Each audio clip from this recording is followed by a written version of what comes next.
join the guild to make something better of himself than what normal Kenku do. Mechanically, he is a Shaper Scion and excels in moving it in debuffing enemies while also summoning minions.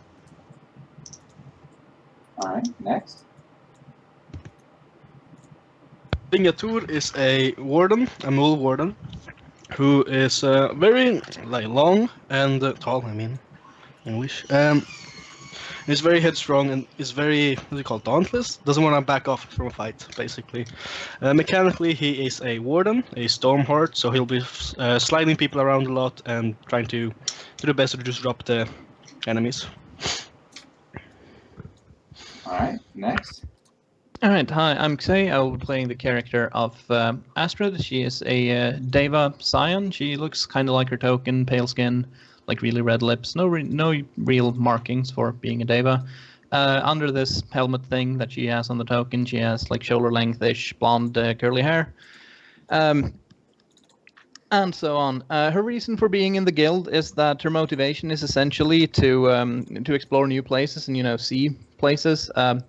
Before she came to this world, actually, she was from a world that doesn't have like all the gods and magic and whatnot that most of the Dungeons and Dragons tend to, but it did have science-y type things.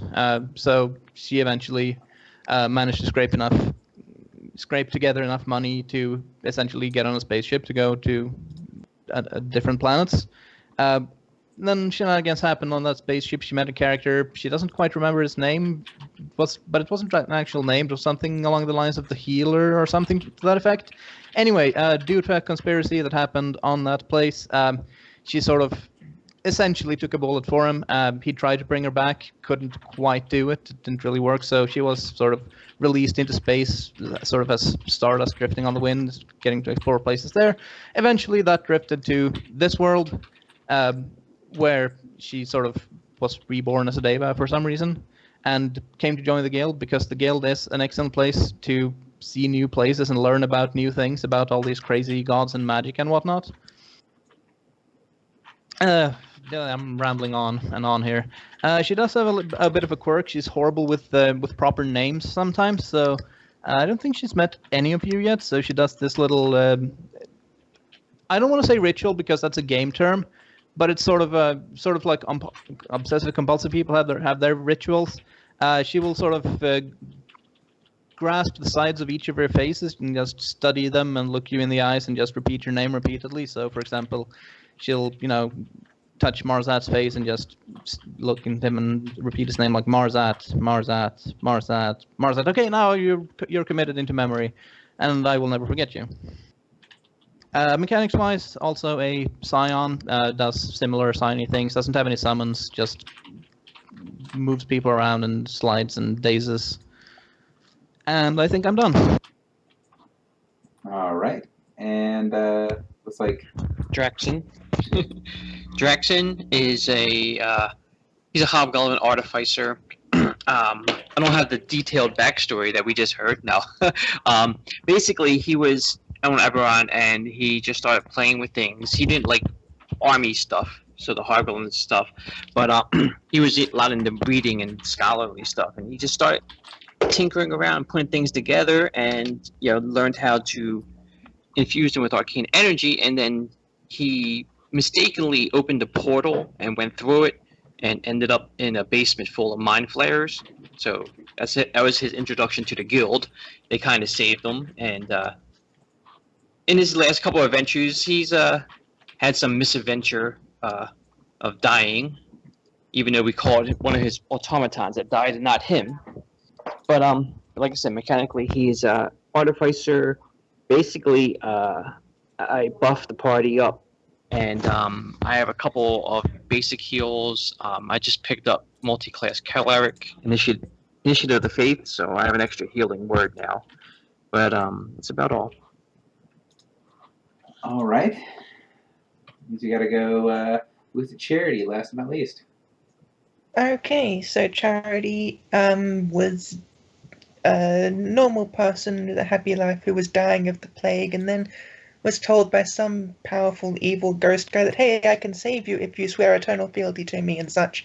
and she had not much choice, and so now she has powers and looks like a spooky kind of ghost person, and is trying to work in the guild to get stronger so she can eventually tell her evil master to go screw himself.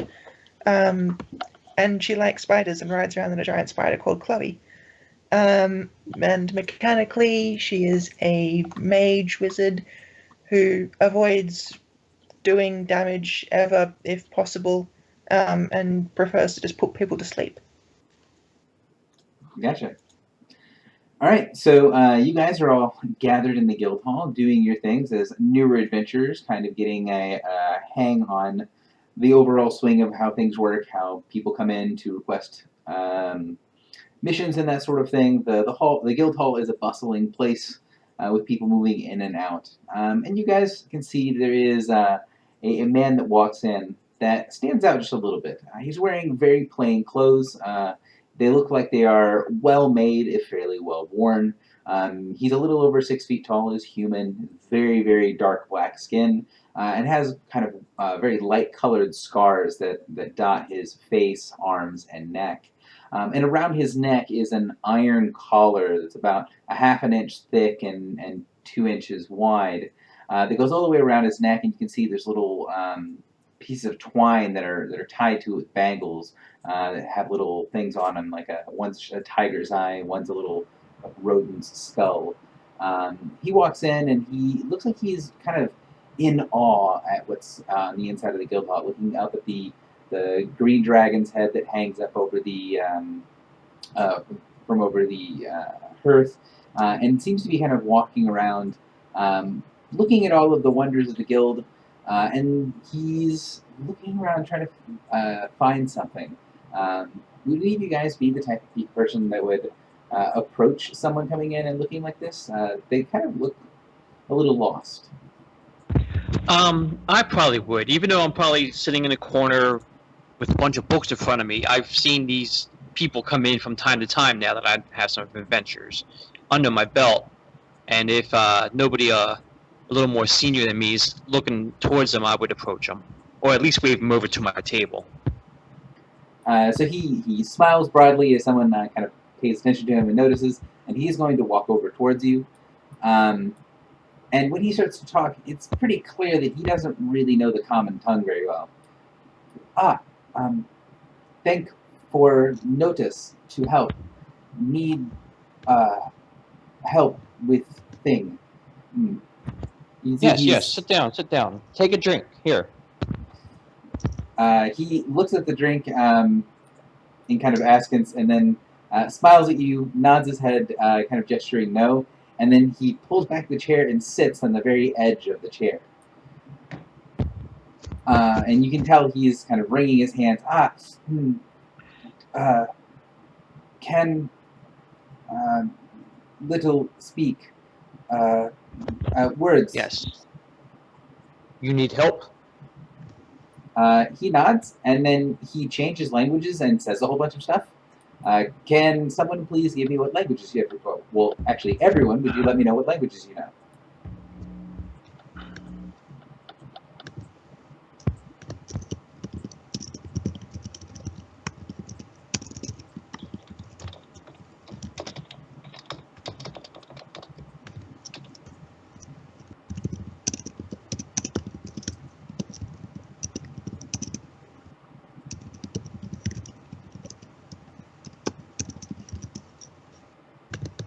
Oh, do you know like 11-5 languages, or is it just something really long to type out?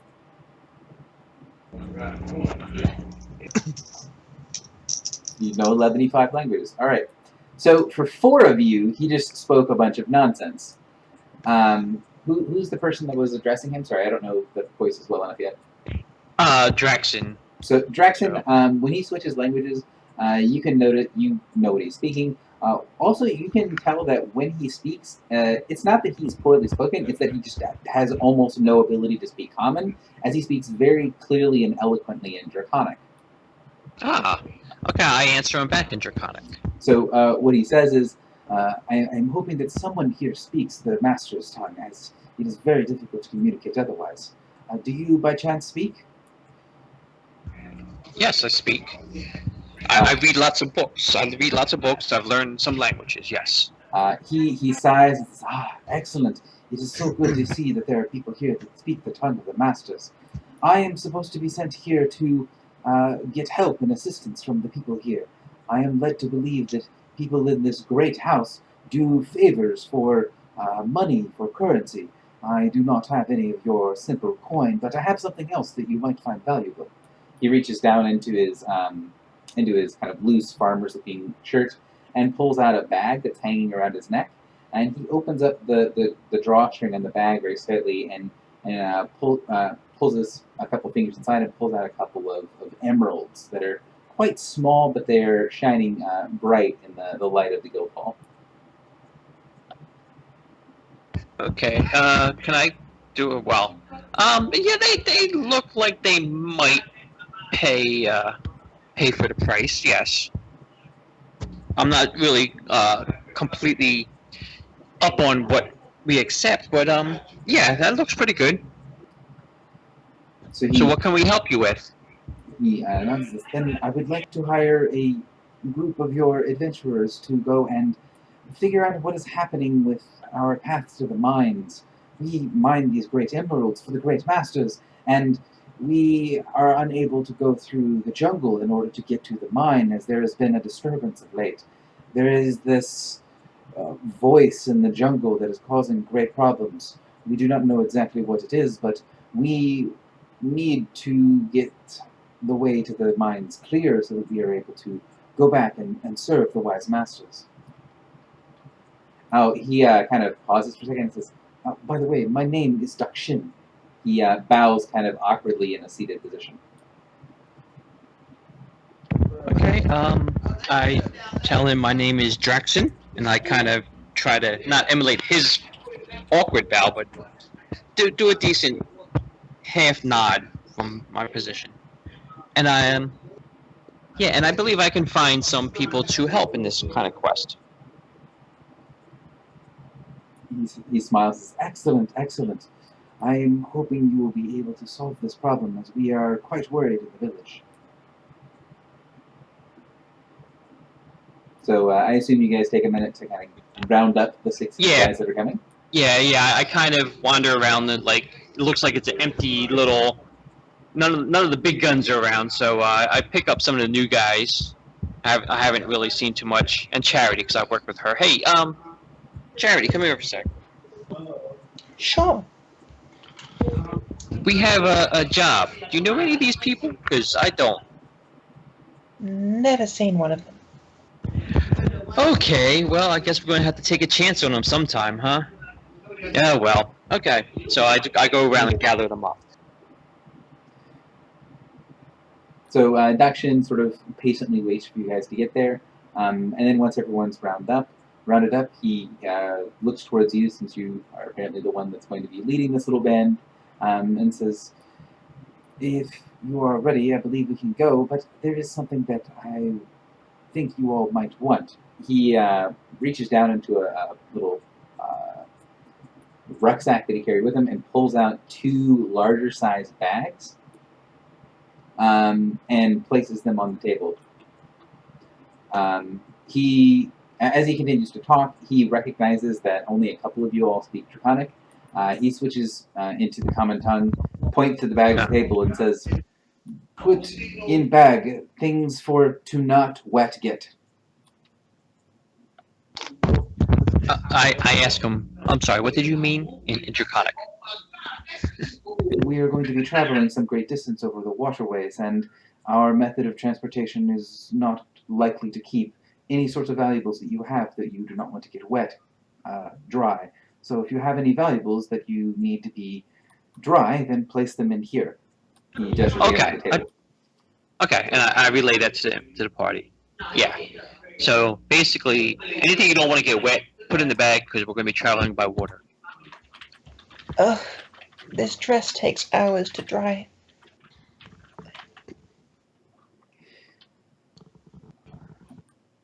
I got nothing. I'm fine. So, does anyone have any questions for Dakshin before he kind of leads you guys out of the guild hall? I ask him in common, where are we going? He kind of stares at you, thinks for a second, says, "We," and then he kind of gives up on it, and then turns back to Draxon and speaks in Draconic. I'm going to assume at this point that you guys are always translating for one another, unless someone tells me otherwise. And says, "My village is on the island of Chult, under the sway of the great masters. It is a long distance away, but I have transport for you." Sounds good. All right. I think if you translated all that, I'll ask, what could we inquire a bit about these great masters? So he Yeah. smiles and he says, "Ah, yes, the great and wise masters. They are our caretakers. They make sure that we do not fall ill or sick. They take care of us, and we offer them rightful tribute." He is going to kind of gush about the masters until someone interrupts him.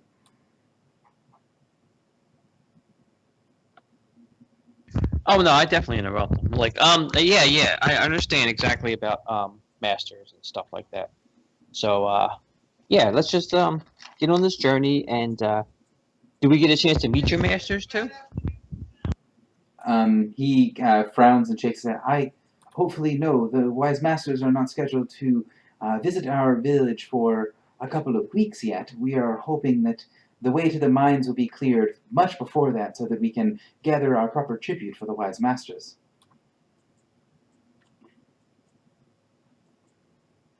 Is that where we're going? The mines? So he shakes his head and says, "No, the path to the mines. There is a temple there. It is very, very old. We do not much know what the temple is for or what gods it may be to, but we know that there are great booming voices that are coming from the temple that are making people wander off into the jungles, never to be seen again."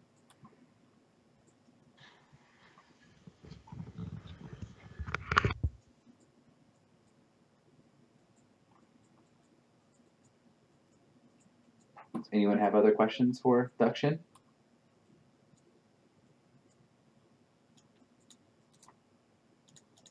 No. All right.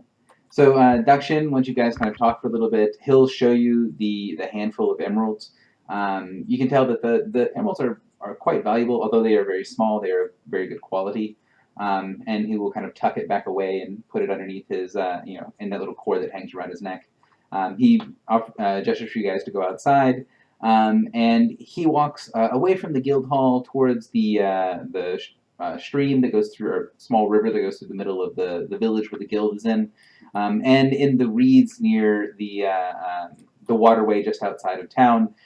He makes a strange kind of screeching, clucking sound, and you see a relatively small head for the size of the creature lift up out of the reeds and look down towards you all as a plesiosaur looks over towards you, and he gestures for you to follow him towards the riverbank as it pulls itself up to the side of the waterway. You can see on the back of the plesiosaur's back, where maybe like a shell, if it was more looking like a turtle, there is ropes and straps that tie down a harness onto the back of the great beast. And you see that as the plesiosaur kind of works its way into the waterway, the harness is mostly out of the water, although the edges of the harness are definitely dipping into the waterway.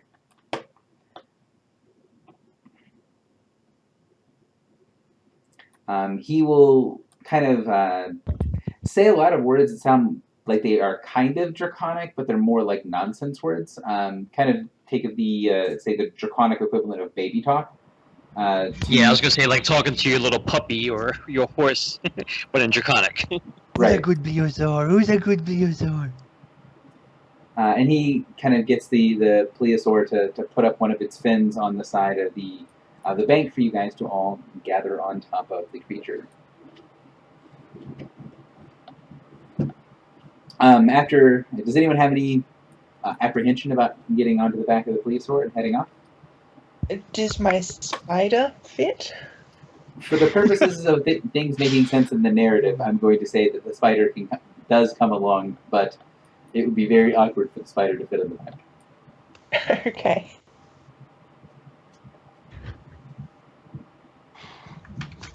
I don't This know is objections. exciting.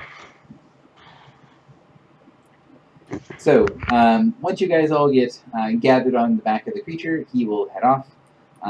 He will head down the waterway, head down the river until the river meets the ocean, and then is going to go along the coast for a couple of hours before he makes his way out into the sea and starts going between island to island. The overall trip that's going to take you to get to Chult is going to take about 2 days. He stops once it starts to get closer to dark on an island and has the plesiosaur go out to fish, removing the harness from the back, allowing it to go and hunt for a little while before coming back. Does anyone have? What I'm going to do is put you guys in initiative order real quick. You guys would please roll initiative for me. Oh shit. For those of you guys that haven't played my games before, this is not real initiative, so don't worry about like re-rolling or anything like that. This is just to make sure everyone has a chance to participate in the roleplay. Mine didn't go into the thing for some reason. You have to make sure That's that your odd. token is selected. Oh yeah, right. That's the thing, right? Oh, there you go. Still not on the tracker. Okay, Click on your token and then click your macro. I did that several times. The problem is that you broke your macro. I did. Yeah. It should be like that. Right?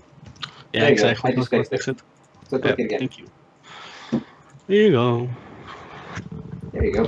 The key is that if you have for the and tracker symbol, you need to not put Yeah, a space it's a between the and and the space. tracker. Yep.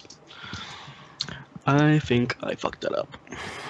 So, Poe, what are you doing? Is there anything that you want to know? Any thing you want to talk about? Anything you want to do while you're kind of island hopping on your way down to Chult? Well, Poe doesn't like silence, so he would cling to whoever would listen and just chatter away. Marzat definitely would. Yeah, so he's hanging out with Marzat and just like chattering to him. And well, when he's not doing that, he's trying to figure out more about the commands Doc Shen was telling to the plesiosaur. Since Kenku can mimic what they hear, he figures, oh well, I might as well learn what he's talking about, so I can do that if the need ever arises. Are you going to try to hide the fact that you're trying to pay attention very intently to what Dakshin is doing when he's commanding the plesiosaur? Well, no, I think Poe would like go, hey, can I learn that? And Dakshin will happily teach you. He seems to have a very good relationship with the plesiosaur, and will give you the instructions and show you, hey, this is what this means and that sort of thing. And he'll kind of instruct you on how to control it, and how to command it. There is some sort of extra part to it, as his commands seem to carry a little bit more weight than yours do. And Dakshin will explain, I have been around this one since it was very, very young. The wise masters give these as these creatures and some like it to the controllers of the village, the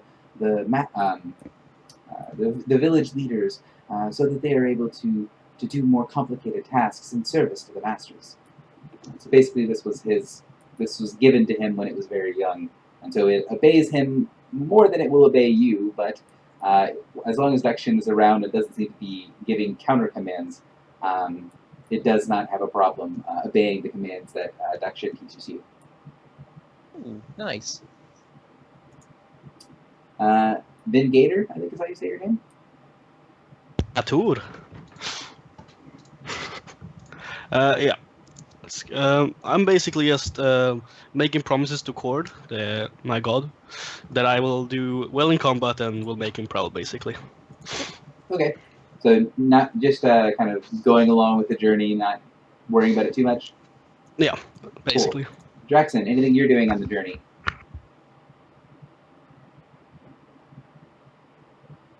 Jackson, your mic might be muted. It was. I had to get back to it. Like I said, sometimes it gets a lot of background noise. It's cool now, which is great. Yeah, basically, I'm trying to pick his brain about history. I just like reading it since I don't have my books with me because I'm not trusting no books in the water. I'm going to talk to him about the history of his village, of like even small details, Okay. just to learn it, not to He just wants to learn everything. So, give How me long have the masters been like their masters, and what's the significance of this collar around your neck, and the dangles hanging off it, and all that. so give me a history check to start off to see what you might know about the island first of all, and then we'll Okay. sort of Go build from there. Okay.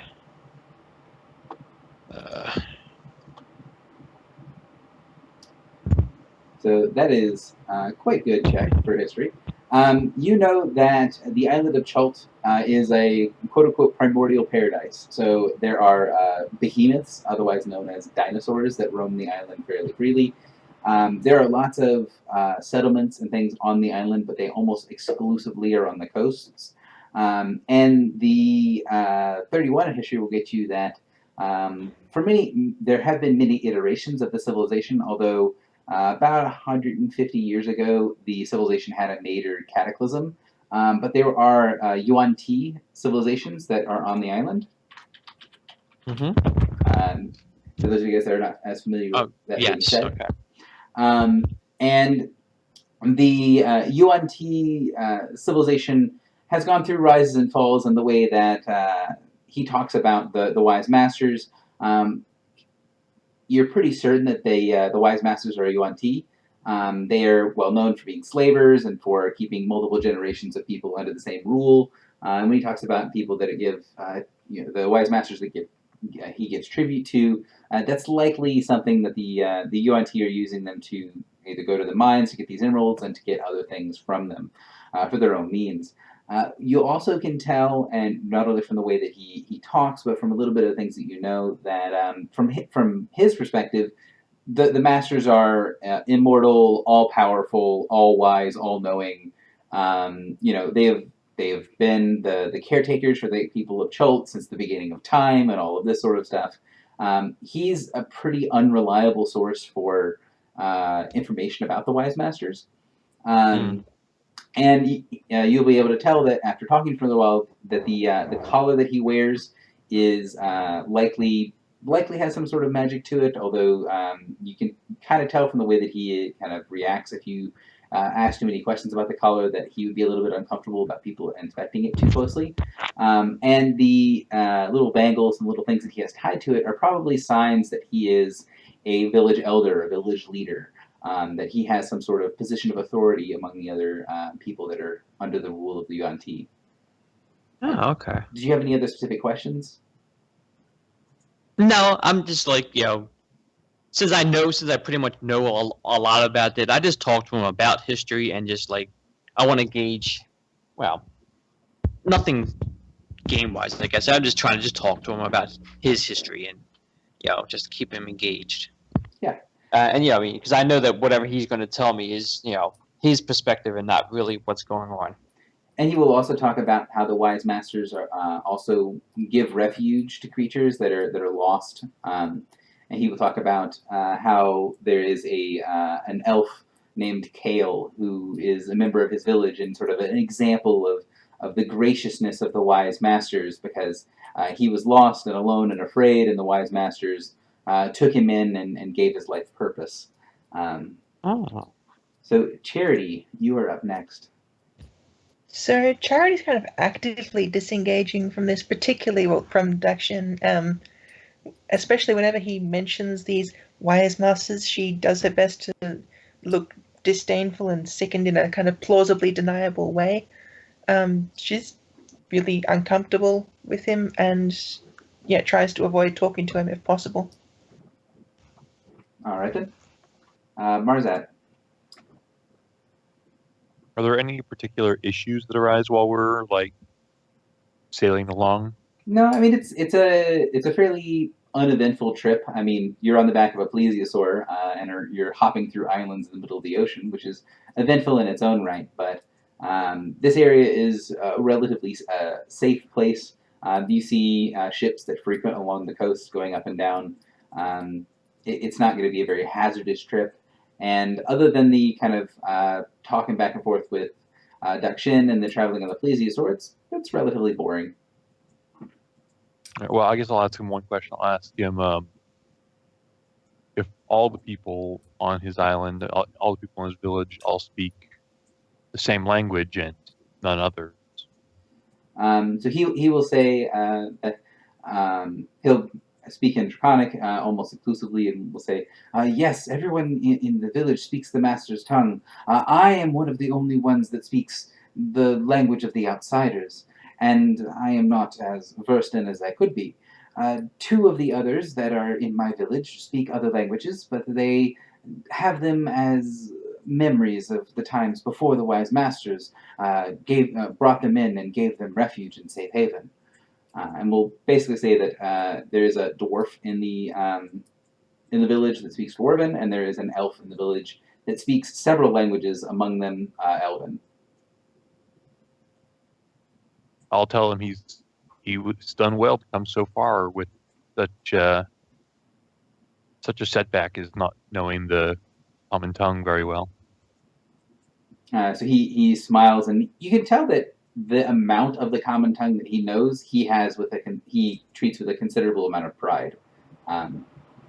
So although for you guys it seems like he can barely function, for him he considers it a pretty big accomplishment. Astrid, anything you were doing during the trip?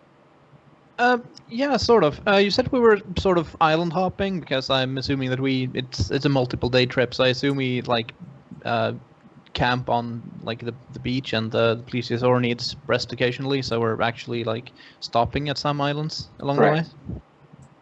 So I mean, I would love to just sort of wander off and explore a little during this time, not to the point where people need to come, fetch me and drag me back by the collar, but getting the lay of the land and just exploring new places, because I love that.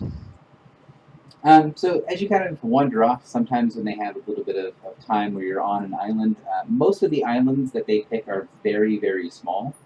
Things that might even just disappear under a storm surge. You can tell that the islands themselves, especially the ones that Dakshin are picking, are all uninhabited. And there are signs on a couple of the islands that there might have been something here in the past, like remnants of a dock or things like that. But under the most part, there's not a lot of stuff going on. Could you give me a perception check, though, as you're walking along? Absolutely. Skill check, perception, submit. Okay. So walking along, you don't see anything much out of the ordinary. You see, the remains of there might have been something here in the past, but the Forgotten Realms is a very old place. There was always something somewhere at some point in the past.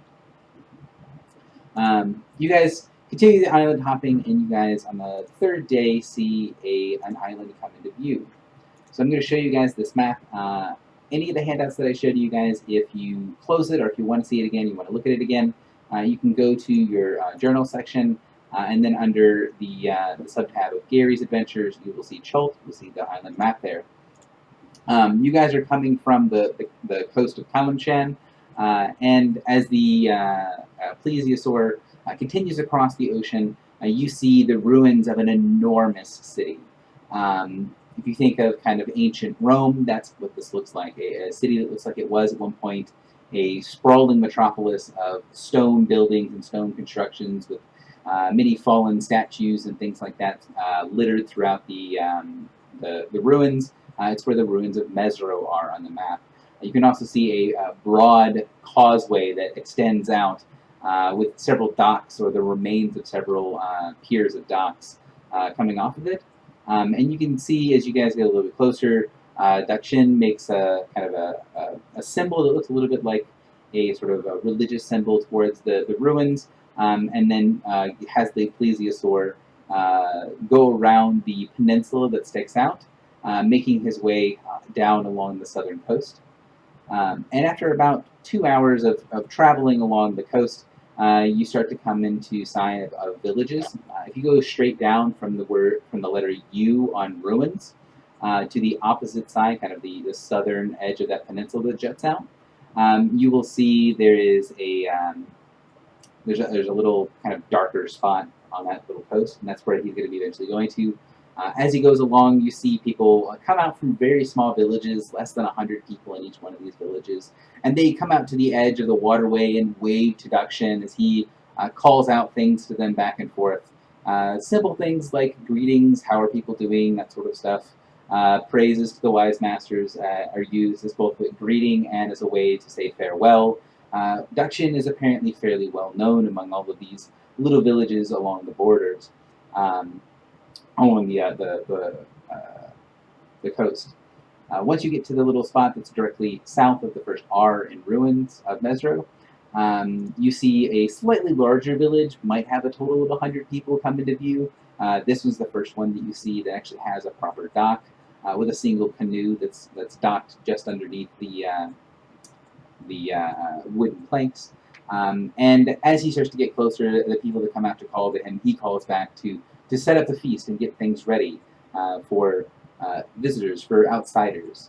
And he smiles to all of you and welcomes you to his village as the plesiosaur comes up to the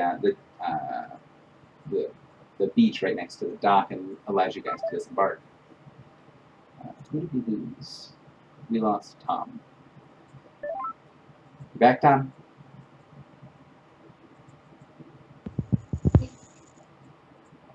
Hoping that's a yes. So, you guys see the village starting to come out. Everyone that you see, not only on the villages that you guys pass, but everyone that's in the village where you guys stop, is wearing one of those iron bands around their neck, the metal collars that are signs of them being slaves of the wise masters. And as you guys get closer, you can see that they are pulling everything out. They get a large table that looks like it's too big to fit in any of the huts that are here. And set it out next to a fire that looks like it's been smoldering and is now sort of built back up, and have this long table that sits right against a building that looks like it's pretty obviously a smokehouse, and start pulling up things for you guys to have a feast in your honor, as you guys are all brought away from the coast, and Dakshin introduces you to his village. Does anyone have anything that they would do either during the introduction or as he kind of sets out a feast for you guys to eat before you guys head off into the jungle? If you guys have anything you want to do, we're in initiative order still. So, Poe, is there anything that you would do as you kind of go into the town and are gifted with a feast before you all head out? I think Poe would listen in to various conversations and like pick up anything about the jungle. Like if there's any like certain dangerous animals or anything, and I think he would also just try to pick up the local dialect if there was any. All right, insight. Mm-hmm.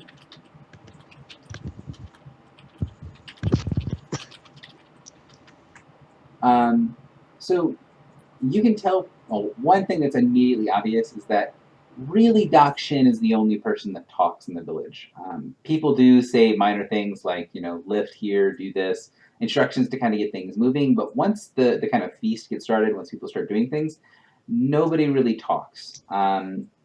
They will kind of nod and smile and may say a word or two if you talk directly at them. But they don't seem to really offer up anything or talk very much. Both Marzat and Astrid notice something a little peculiar about the village itself. You can tell that you only see adults. There doesn't seem to be anyone that's any older than about age 40, and there doesn't seem to be anyone that's younger than about age 20. As well as noticing that, you can see that the village is almost exclusively human. There are a couple of dwarves, and there is only a single elf that you guys notice. That elf seems to be a little bit away from everything. He doesn't come up to the feast table. He doesn't eat with everyone else. Seems to kind of be watching everything from afar. So, Poe, you can keep trying to worry about, to kind of, when I say worry, I don't mean like, oh no, there's a problem. I mean, slowly work at figuring out the bits of their dialect from the very short bits of conversation they have, but it's going to be quite difficult to do so. Then Gator. By the way, there are people with good perception notice any children, not like any of the other people that were kind of like coming to wave to us and whatnot? No, you didn't notice anyone either any of the very old or very young, and any of the other villages. Okay. Um, Sorry, I was out of turn. No, that's fine. If you guys want to go, the purpose of having everyone in initiative order is to make sure that everyone has a chance to speak. If you have something that you guys want to do or you want to say, and you're out of turn order, you can just say, "Hey, I have something I'd like to do," and then you're welcome to go. It's not strict turn order like combat initiative would be. So if someone has something they want to do, then by all means, go ahead.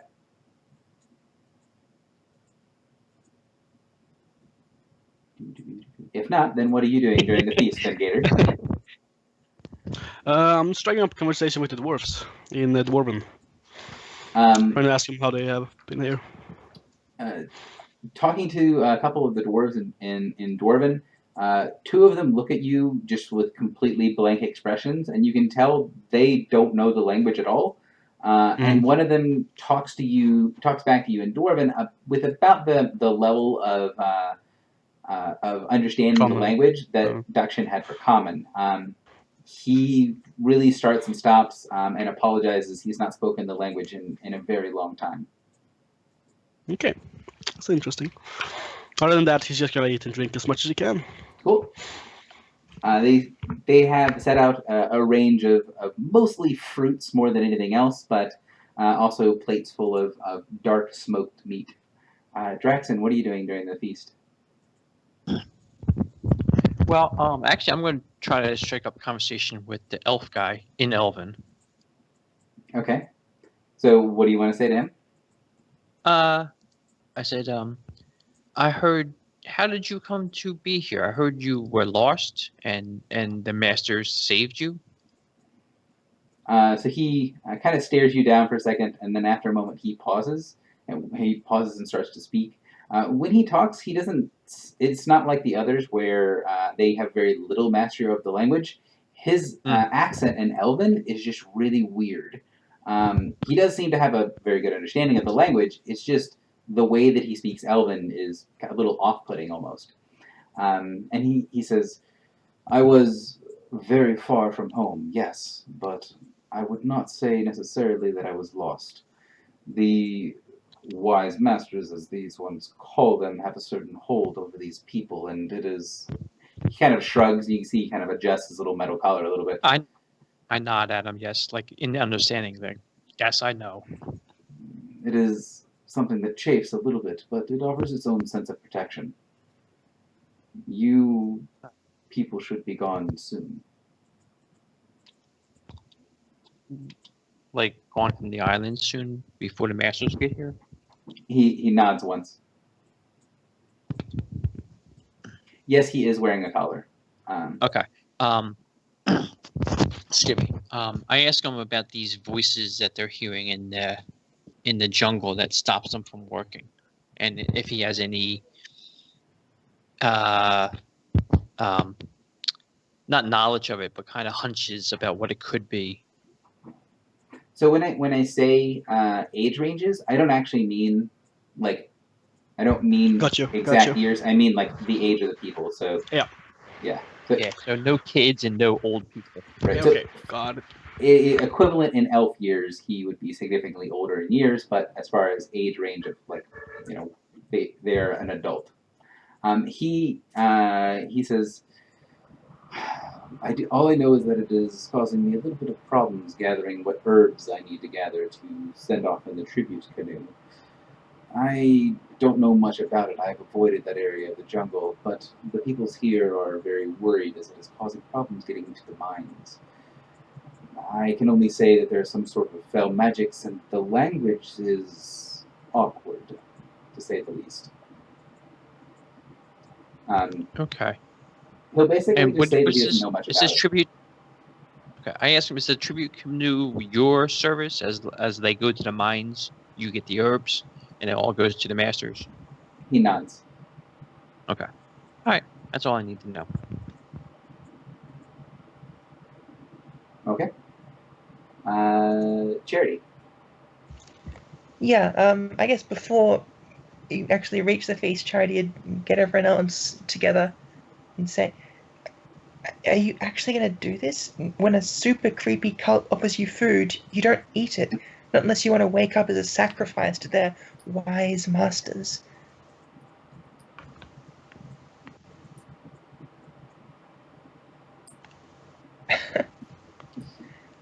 You can do whatever you like, I guess, but I'm not going to this feast. So, yeah, she's going to stay outside town and eat her own food, watching very suspiciously. Dakshin will approach you and try to ask why you aren't eating. He doesn't seem, for those of you guys with passive insight, it doesn't seem like he's trying to force anyone to eat the food. It more seems like he's worried about being a bad host, and that he's possibly done something to offend Charity because she, kind of doesn't participate in the feast.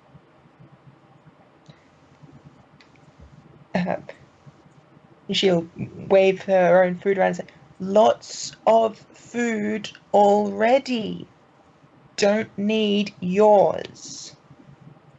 So he will, smile and nod and try to speak in broken common to say, that they have lots of food as well, and if you find that you are hungry or wish to try their foods, you're kind of welcome to join.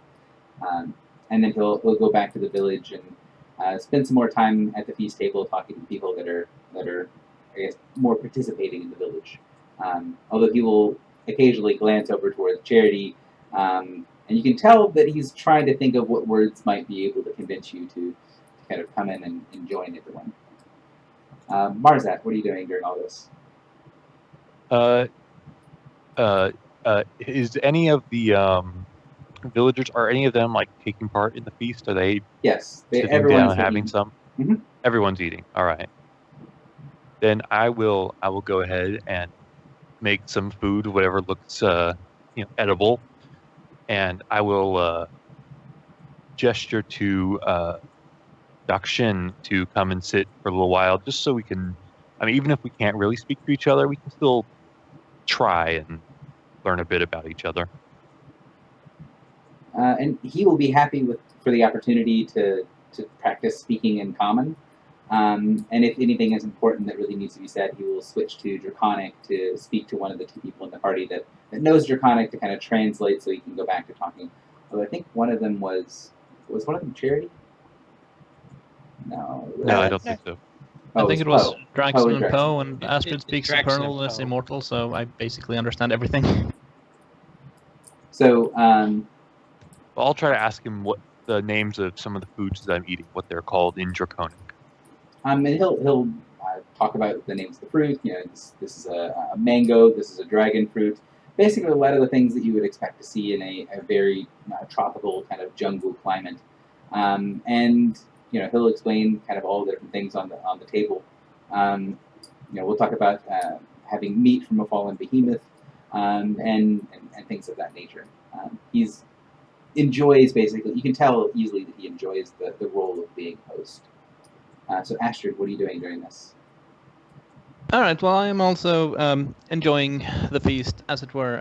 So everyone's like the entire village is here. There's like everyone's equal, roughly. So there's like no one forced to wait tables or anything. It's just all laid up as a big spread, and we're just passing things up and down the long table. Yeah, about the only the only two people that seem to be treated any differently from any other in the village are Dakshin and the elf Kale.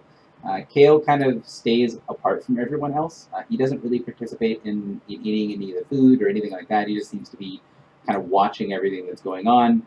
And Dakshin is obviously the leader of the village, and so he kind of directs people and asks different people to go and get more food if one of the trays runs out. But he doesn't seem like he's singling out anyone. This is, oh, these are the servants, more than just, hey, could you go fetch this or that. Yeah, fair enough. I'll offer to help if he needs, any help with the feast. I did in fact wait tables in a previous life. Okay, he would be very quick to say, oh no, we would not have guests be the ones that would fetch things for the feast. We have plenty of hands and feet here to work. Fair enough. I mean, generally, what I want to do is I'm sort of just getting a feel for the whole village, sort of studying them. And I mean, I know Charity expressed some concern with the whole masters thing, so I might as well look at that. These people, to me, they seem like they're happy with their situation. Like there's nothing worrying them other than the mission that we're about to go on. Would that be correct in an insight check? They seem a little uncomfortable about you guys. Not necessarily that they are, against the outsiders, but having outsiders in the village seems to be something that they're not very accustomed to. And people are being probably a little bit more quiet, a little bit more subdued than they normally would be with having outsiders around. I'm about the only one that's acting sort of noticeably awkward or noticeably different is the elf Kale, who is sort of intently watching you guys. But other than that, everyone just seems a little bit subdued, like they're kind of unsure about you guys. Not really worried so much, it's just don't really know what's going on. And you can tell that there is a kind of an underlying thing of tension, but since there is a local problem, you feel like it's pretty reasonable to assume that that underlying feel of tension is likely due to whatever problem it is you guys are getting paid here to solve. So once the meal gets finished off, Dakshin will kind of gather you guys around and start to explain. You are, of course, welcome to stay here for the evening if you would like to get a fresh start in the morning. It's about 3, 4 o'clock in the afternoon right now. But if you are great and grand adventurers off to help us, you should be able to get to the temple and back well before nightfall. I would not be in the jungles after dark. There are great beasts that come out to hunt at the times between the setting of the sun and the rising of the sun. So he, kind of explains that it would be a very bad idea to be out and about around dusk and dawn, and says, and he kind of draws a little bit on the dirt on the ground, and kind of shows you a rough outline of the island, and explains where the temple is.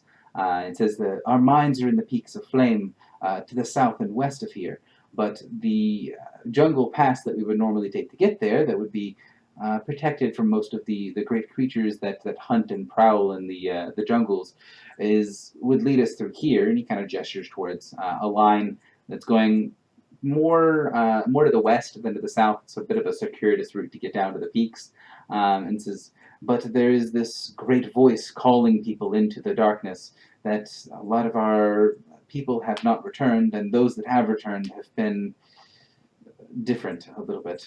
We've had to send them off in the tribute canoes to the wise masters, and they have not returned.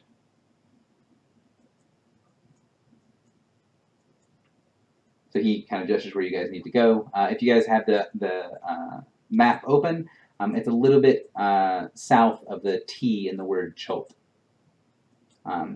He explains that it's not very far. It's maybe an hour's worth of walk through the jungle to get there.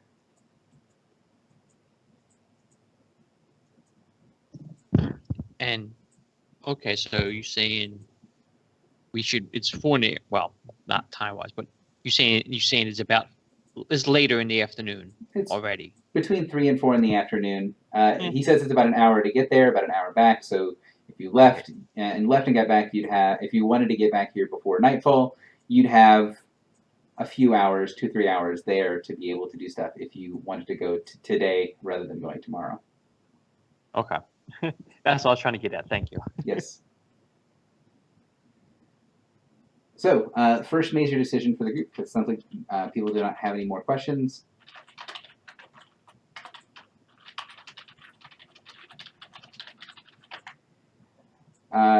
There is also option 3, which is go during the night, although Dakshin will say that is a bad plan. So it looks like we've got the majority of the party that looks for heading off now.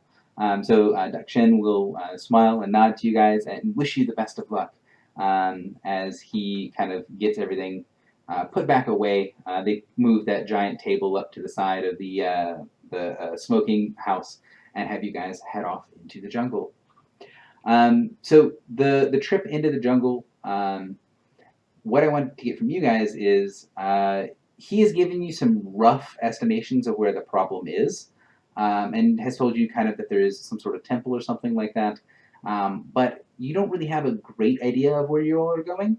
So what I'm going to ask you guys is to have one person be the person who is going to lead this challenge, and then other people can choose to assist if they would like. Getting through the jungle and navigating your way there is going to be a nature check. So that person is going to be going first, and then if any people want to assist or help them out, they can do so. So who's going to be our person that is going to be leading the way, trying to find their way to this temple? I Formality, probably I don't think- have the best nature. I would probably, because I'm a warden. But you know, if anyone has I hide, have a 12. Can Okay, anyone be fuck. Wow, holy shit. Yeah, I'm not doing it then.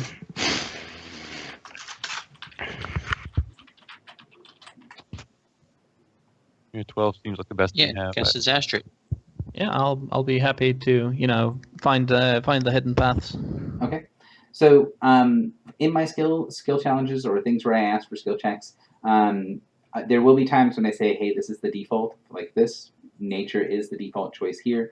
But when we go through things, I'm going to say that you can also justify another action. If you say, hey, I would like to use perception instead of nature to look for landmarks and waypoints from that sort of stuff, you can do that. You can say, hey, I'd like to use diplomacy to know the correct style of questions and how to correctly ask for directions from Dakshin so that it could have landmarks that we can look for and that sort of stuff. You can justify a lot of other actions, a lot of other skills. So Astrid is already last in the initiative order. So I'm going to go through you guys and ask if anyone wants to assist. If you do assist, what you do to assist is that you justify what sort of action you're taking, or you say, I just roll nature. And in order to assist, you need to get a total check result of 10 plus half the level of the adventure. So you would need to get a 13 or better. If you successfully assist, you'll give a plus 2 to Astrid's roll at the end. If you unsuccessfully assist, you'll give a -1 to Astrid's roll at the end. So, Poe, did you have something you wanted to do to contribute, or are you a bit out of your element here?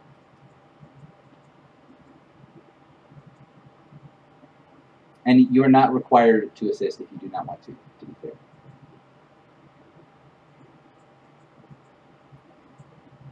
Poe, are you there? Are you Yeah, muted? sorry, I just had to do something real quick. So did you hear the challenge? Yeah, nature check. If that's what you'd like to do, yeah. Well, I don't really have a good nature, but figure that's nature then. Did you hear that if you miss? Okay. So that is a 14, so that is 1 successful assist. Then Gabriel. Yeah, I would like to help as well, just for the sake of actually helping. Okay. So you're using nature as default, or are you doing something else? Yes. All right. So that is a successful assist as well. Draxon? Okay, so all this is for bonuses to assist, right?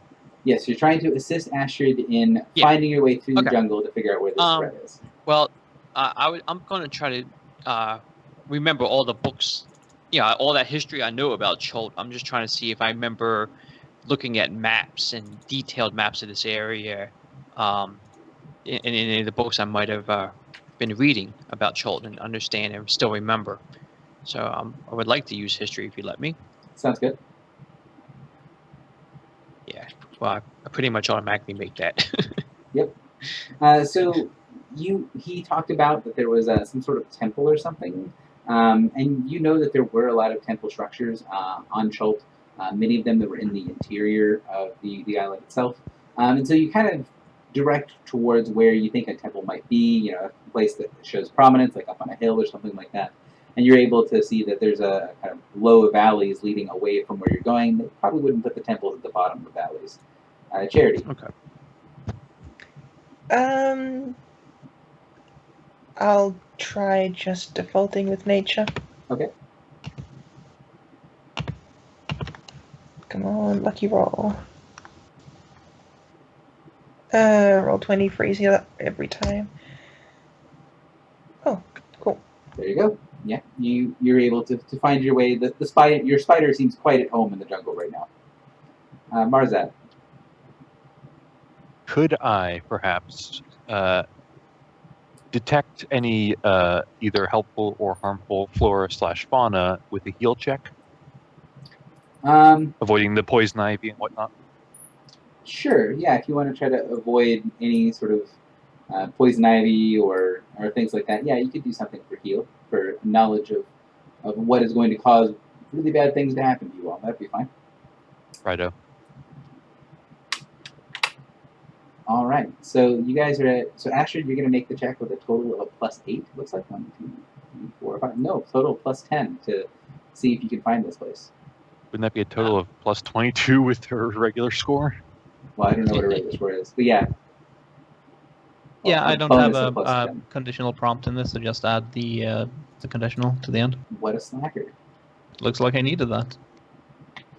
So it looks like a total of 25. Correct? Correct. So that does make hard DC. So you continue to make your way through the jungle, and off in the distance, you hear a sound. This great sort of undulating boom, which almost sounds like something that is crashing against one another. However, those of you guys, Draxon and Poe, that understand the Draconic language, can tell that there is a little bit more form that is hidden in that booming sound. Like rather than it just being a crashing sound, there is actually some sort of voice behind all of that. Give me just 1 second. Hopefully AL6 is correct. So the first one is going to be against Poe, and the second one is going to be against Draxon. Poe 16 versus your will, and Draxon 24 against yours.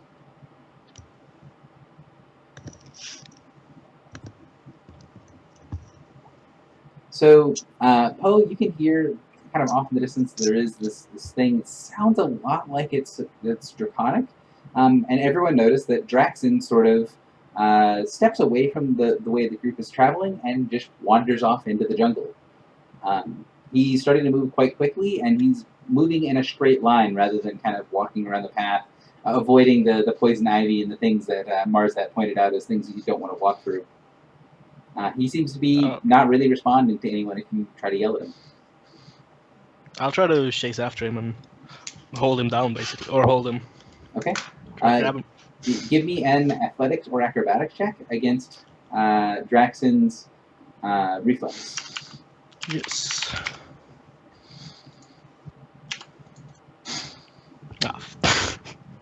So I'm assuming that doesn't hit you, Draxon. No. So It's a good assumption.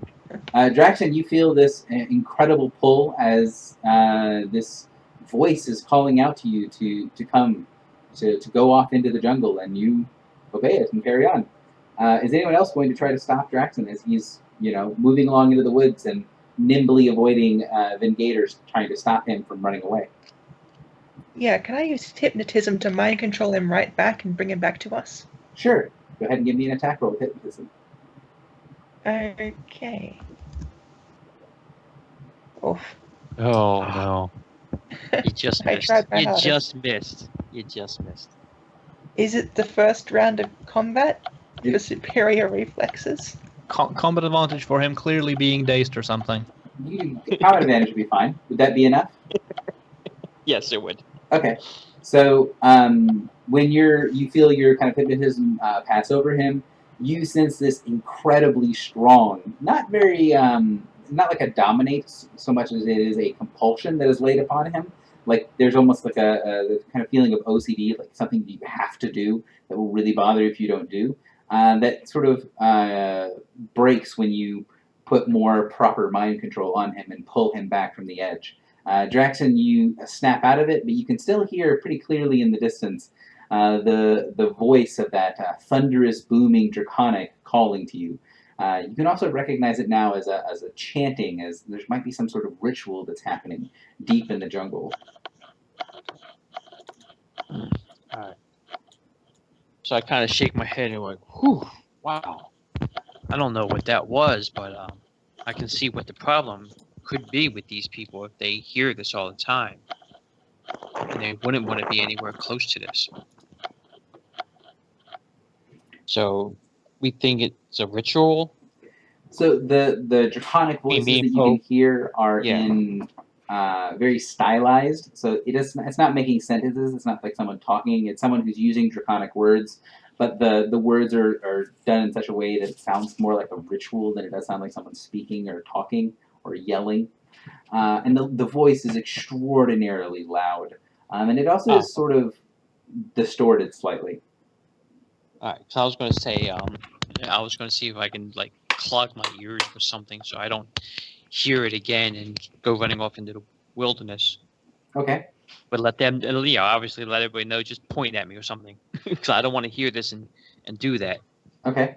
So you cover your ears, and what do you guys want to do from here? What's the plan?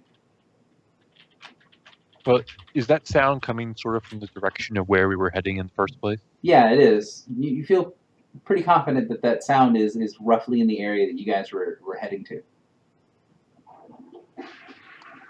I'd say we have a big loud beacon showing us the way. Agreed with that. All right. So you guys continue to head in that direction. As you guys get closer and closer, the noise gets deafening. You start to notice that there are not a lot of creatures that are closer to the direction to this area as the noise gets louder and louder, as if this is sort of scaring off anything that would be in the jungle. I'm going to move you guys across over to a different map. Okay. You guys are not going to have to be as close as I'm going to place you guys on the map, because you'll see this from a good ways off. You can see off in the distance there are, let's see if we can get this correctly. There we go. So I want to take a second to have you guys understand a little bit of what this map looks like and kind of what you're looking at. So you see off in the distance, the kind of through the trees, an enormous temple. So on the map, you see the orange boxes with the arrows on them. Those are leading up a set of staircases. The stairs are fairly shallow and they're quite broad. So you can see that they go up to the side of the temple, and there's a door that looks to be closed on each side of the temple. The stairs leading up go up to a total height of 15 feet, and then the sides of the temple are 10 feet tall. And then they slope up very steeply to get to the center part of this pyramid that's kind of raised up on a platform. If you look on the map, you will also see that there are stone heads, and these are floating above the temple. There's one at each corner, and then there's one midway to each side. So there's a total of 8 around the corner, and then there's 4 in the center. So 12 heads total. And they are chanting in those booming voices. And you can see that they're floating a little bit away from the temple itself. Each one has a red-looking gemstone, which you can see on the bottom right-hand corner here. That is just below the floating head. And you can see that there are vines. There are these kind of writhing masses of vines that are coming up from the surrounding jungle and seem to be working their way into a structure underneath, kind of writhing their way into the temple itself. And there are these little tablets that are located in similar places on the top of the temple to the midpoint between a lot of these different stone heads that clearly show writing in Draconic that you can't really tell what they are from a distance, but you can tell the style of writing is in Draconic even from a distance. So, do you guys have any questions on the map or what's going on, at least visually first, and then we can kind of go from there? No. I'd ask, how long are those stairs? Like, how many steps does it take to get up those? So if you go up the stairs, it would take you an extra square of movement to go up them. But the side of this, so if you look at where the yellow is, between the yellow and, which is the edge of the roof, and the ground is 20 feet. Between the edge here, which is kind of level to the side here, and the ground is only 10 feet. So these are very shallow stairs. Okay. I think I understand. So there's stairs leading up to a door that's closed here, and then this thing that you're seeing, the actual depiction on the map, is the roof of the temple. Right. And the heads are floating above the roof. Correct. If you look at the handout that you guys should see, they are 30 feet up in the air, and they are 10 feet up from the roof of the temple itself.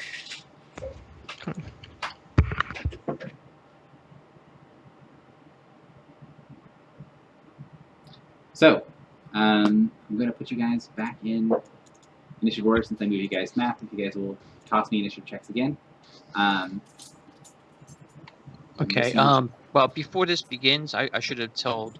Well, being an artificer, I get to augment the energy. So this is for Vingator. Oh, not that one. Sorry, augment that one. You get a one-time +2 as a free action you can use on your weapon. Okay, cool. Is it possible to have a 0 initiative? No, apparently I don't have the half level in, which is Yeah. cool. As I say, So I should have 3. That's cool. This is the only map you can't really test on your own. So I guess that's why I failed them out.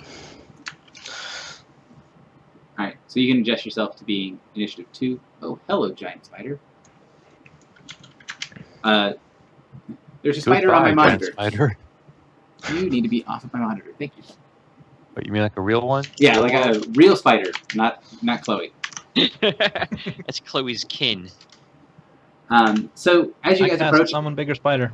I kind of want to know what you guys want to do as far as investigating the temple or what your character does as they approach. I'm not going to say that there's anywhere in particular that you can or can't be on the map, but so like don't be worried about like your movement speed, but you will be slightly limited in your action. Like you can't do 7 loops of the temple really quickly, like Speedy Gonzalez. But I'm asking to see what you guys do as you first approach the temple. So Vingator, you are up first. Okay, I'll try to climb up to the roof. Okay. Get that. Like up the side or the stairs? Yeah, like up the side and try to get on the roof. Okay. So give me a athletics check, please, to climb up. See if I'm as horrible as I was last time. So you're able to easily climb up onto the roof.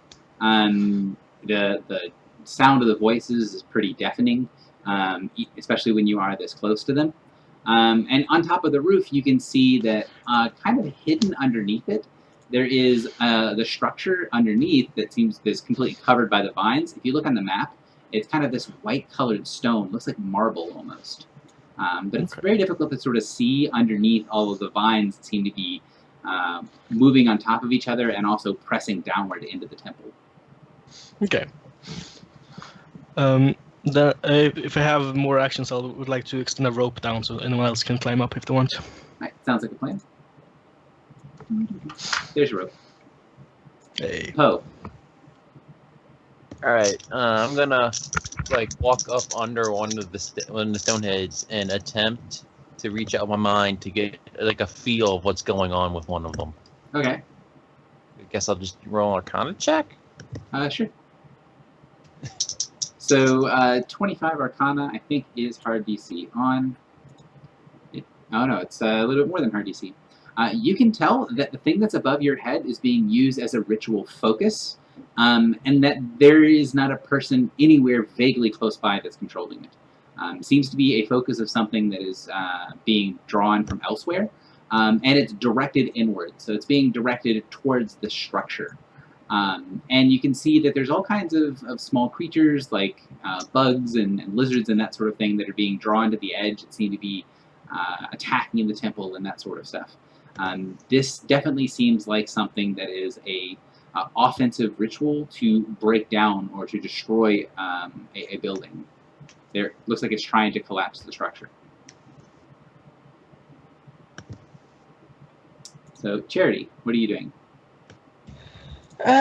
The stone faces are creepy and probably evil, but the temple is also creepy and probably evil. I guess I'll go after the ones that are actively doing something. So I'm just gonna plink away with magic missiles at one of the glowing gemstones and see if I can break it. Okay. I would like for you to point to which one on the map you want to try to attack. Well, it might blow up or something. So let's go for a more distant one. This one. Okay. So magic missile is range 20, right? Yep. Okay. So you make a shot of magic missile. It plinks against that little gemstone that's hanging down below, and you see a crack kind of open up in it. The head wobbles very slightly, like is something that's going to damage it, but it is not destroyed. It is only damaged, and the voice continues. Marzat, what are you doing? Are the red gems underneath the ones on the sides as well? Yes, there's ones underneath each of them, although in the map they're only in the corners. What about the ones in the middle? Same. All of the stone heads are effectively identical. And I will take the easier way and just go up the stairs of the temple. Up Okay. here, and I think To be clear, you will still have to climb to get up to the top. So the stairs lead to the. So if you go here, there's a door, and then you'd have to climb up the wall to get to here. Well, it's only like 7-8 feet, it's effectively 1 square to get from here to here, from here to here. There is actually a door here. all right. It's 1 square, so it's 5 feet instead of 20. I guess I'll try. You want like a check for that? Yeah, an athletics check. Climb up on top. Oh boy. It's not very difficult, but you might not be very athletic. Yeah, that'll be enough. That'll get you All right. here to clamber up onto the top, just below the stone head. Then can I still make a check on the stone or the gem? Yeah, what would you like to do? I kind of want to do insight on the one that she already attacked, just to see what I think will happen if he does it again, Okay, or someone else attacks it. sure. So you can tell that the stone heads the gemstones below the heads look relatively fragile. While they are kind of hard to get to because they're flying up in the air. Her magic missile and kind of intentionally trying to break one of them did seem to have a pretty strong impact. You get the impression that if she keeps doing that, if you break one of those gemstones, or if you remove the gemstone from the head, that it's likely going to either destroy the head or make it stop talking, might disrupt its being used as a ritual focus. All right, I'll relay to the rest of the party. That's a good idea. Just do what she did. So I mean, if you don't have magic, you can. You wave your hands, you point, you give a thumbs up because no one can hear you at all. That's just only 30 feet. I'm saying you succeed. I'm making it clear that you cannot hear people at all with the sound of the voices that is booming super loud. Oh, right. I forgot. Yeah, so I'm making it very clear to everyone that everyone understands it's extraordinarily loud here. Actually, I do have telepathy, so. Yeah, so you can speak into their minds, into Ash and could. Draxon. Yeah. So Draxon, what are you doing during this? Well, I really want to read the language on these tablets, but am I going to be on the roof to do that? You will need to be on the roof to do that. Yeah. All right. So I guess. Now, Ven did what's put the down difference between? Ven did put That's down how I was a rope, so you'd only need a DC Yeah. 10 to climb the rope. That's what I was actually going to ask. Like, what do I have to do if I use the rope? Yeah, because I need that help. So acrobatic? No, athletics. You said right? Athletics. Hey, I said you needed a 10. Hey, that rope helped. I know I needed the rope. I know I did. So you climb up to the top, and you can see the tablet that's placed on the side of the temple. Are you a ritual caster on that character? Yes, I I think am. you are actually an artificer. You can see that the ritual that's on there is sort of an inverted ritual that is very, very common, that's very well known. The ritual that is well known is called Make Whole, and Right. this one is the opposite of that. Basically, it's Destroy Object. Okay. So can I think of a way to, besides disrupting the heads, to disrupt the ritual? It basically seems like the tablets themselves are not having an impact really on the ritual that much. They are again being used as part of a focus, but the ritual is primarily being cast through the talking heads. Okay. And is there can I figure out one last question, like a time constraint? Like does it seem like can I gauge how long it's going to be before this building collapses? This is what I'm trying to figure out. The ritual does not have any obvious beginning and end. It's a repetitious thing. and it, from all intents and purposes, it's pretty reasonable to assume that this ritual's been going on for quite some time.